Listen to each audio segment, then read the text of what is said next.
একজন সাদা শয়তান যারা 1971 সালের মহান মুক্তিযুদ্ধে রাজাকারের ভূমিকায় ছিল,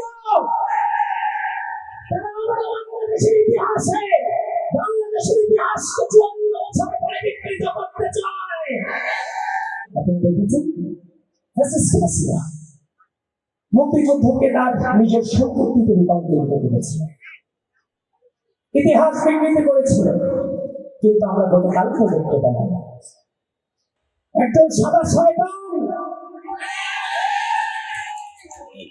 যারা 1971 সালের মহান মুক্তিযুদ্ধে রাজাকারের ভূমিকায় ছিল, তারা আমাদের বাংলাদেশের ইতিহাসে বাংলাদেশের ইতিহাসকে 54 বছর পরে বিকৃত করতে চায়। আমাদের মহান মুক্তিযুদ্ধকে বিকৃত করতে চায়। সেই সাদা শয়তানকে এই কুমিল্লা টাউন হল মাঠ থেকে বলে দিতে চাই, এই বাংলাদেশের মাটিতে যদি রাজনীতি করতে হয়, মহান মুক্তিযুদ্ধকে ধারণ করে রাজনীতি করতে হবে। মঞ্চের ঘোষককে শহীদ রাষ্ট্রপতি জিয়াউর রহমান বীরত্তম